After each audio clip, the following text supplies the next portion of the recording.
What's going on, YouTube? I got to get up close and personal for this one. I guess I should have set this up better. But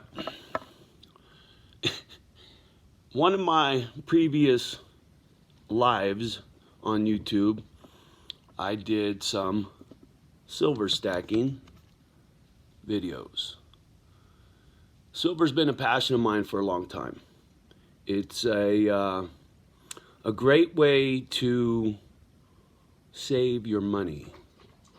They say to protect your wealth, say what you will. It's a smart move. I learned this a long time ago, and the reason I'm doing this little silver stacking video with my little special 1 ounce silver ingot, my little mystery ounce, I'll explain that in a minute, but the price of silver shot through the roof today, up 6%. That's a big move. It really is.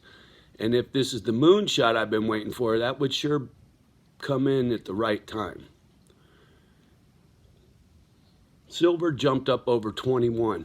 I haven't seen that in years, many years. And if this is the one I've been waiting for, that'd be real nice. The timing would be perfect. See, I bought 1,000 Silver Eagles, 2 monster boxes at the same time from SD Bullion, delivered to my door at $16.55 an ounce. So yes, that was $16,000, $550. $16,550, sorry. A little early, not enough coffee. And today, that same silver is worth probably in excess of $25,000 because the premium on Eagles is high. So I can sell it for more than spot. I'm sure I could get 23 bucks a piece, easy. That means it's 23 grand for my $16,000 investment, right? Not a bad play. So I highly recommend silver, have for years. And let me explain this little silver ingot of mine. It is a mystery, kind of like me. There are some serious stackers and collectors out there that really showed a lot of interest, because what it appears to be, this little eagle was a part of a larger bar, and this was cut out and then beveled. But the problem is, when I look at this, and you look closely at some of this, let me see if I can get this to focus better. But there's areas on this bar that look like it was cast in this shape, and then this little eagle was stamped on it after the bar was formed, rather than the other way around, like this was part of a bigger bar and this little eagle was cut out and then they just filed it and shaped it. But it weighs exactly 1 troy ounce. I don't know. Like I said, it's a mystery. I had some heavy hitters interested.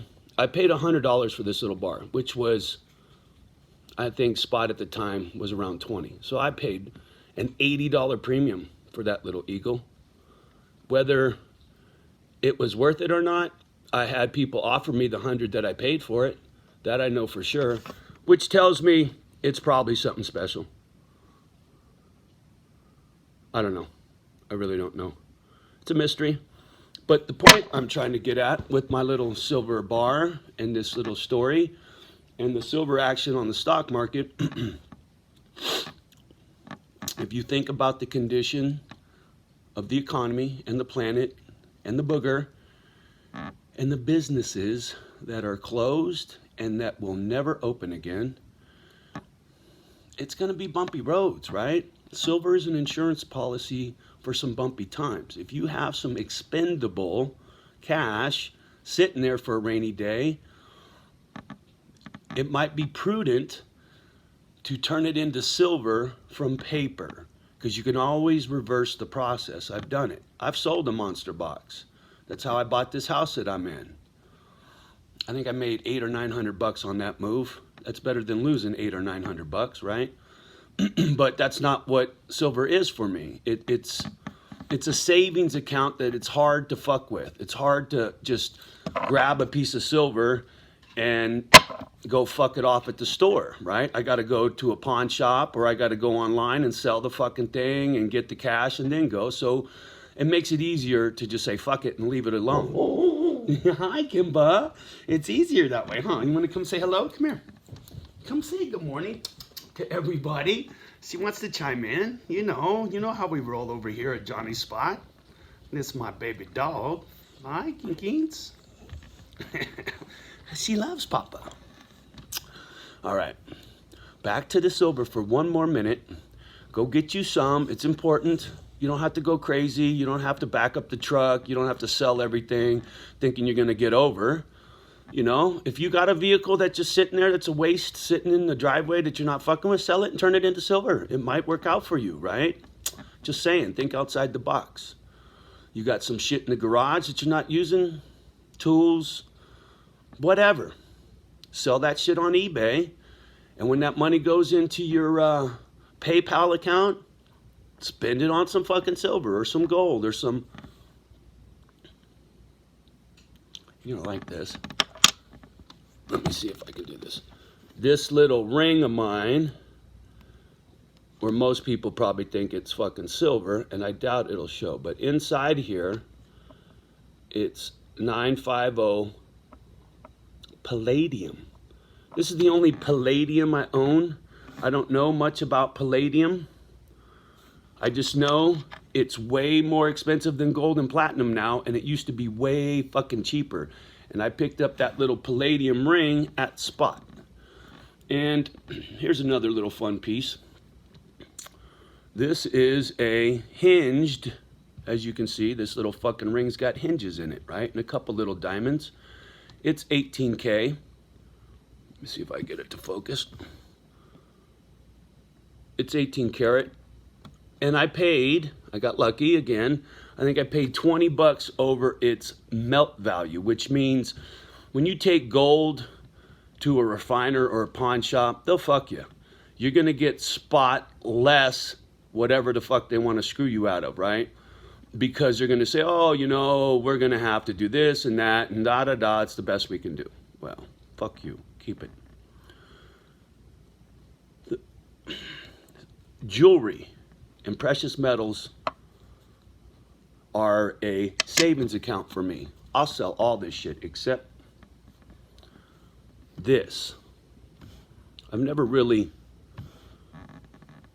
talked about this much lately, but back in the day, I went in great detail about this ring. My boy Dave Dog and his man Joey,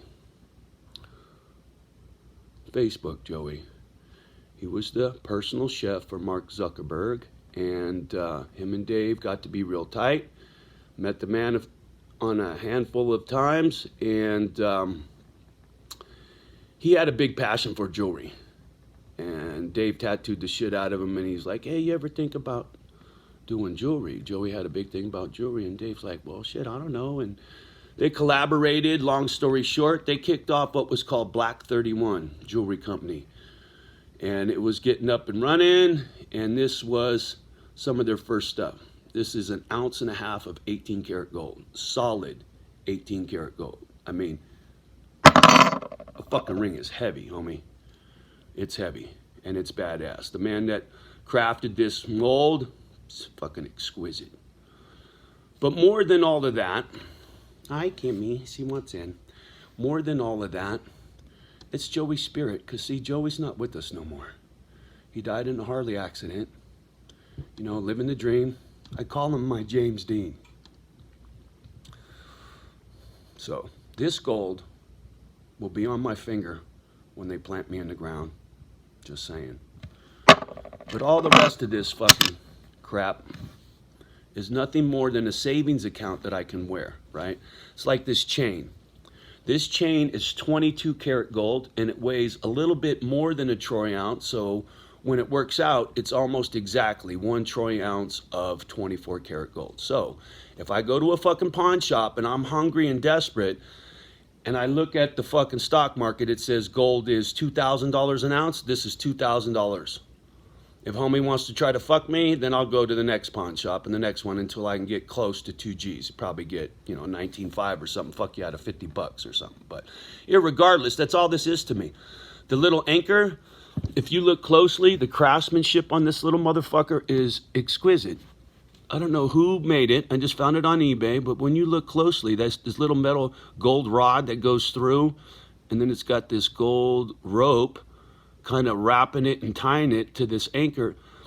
The craftsman made it. And that was only, I don't know, $350. So, whether I sell the anchor or not for dog food, that just depends on how desperate I am.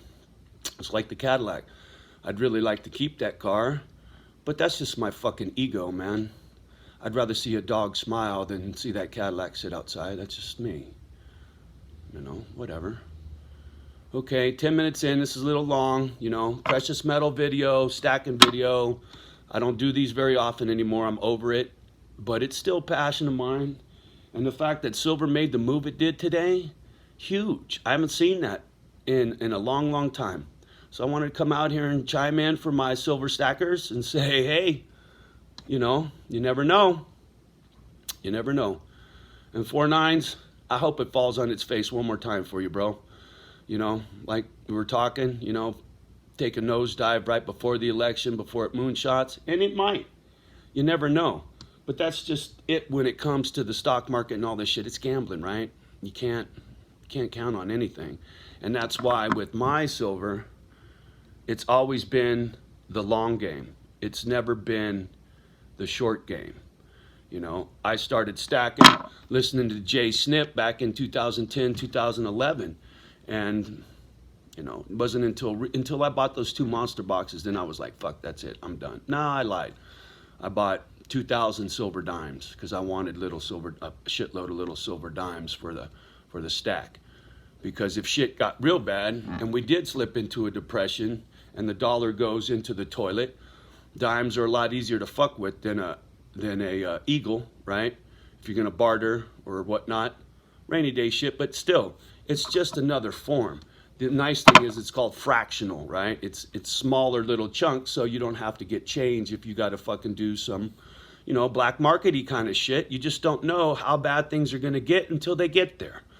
And the Boy Scout in me is always trying to save for the fucking rainy day, So be careful, be safe, be smart.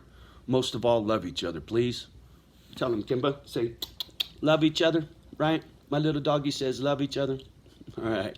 Have a great day. Much love and respect as always. And until next time, peace.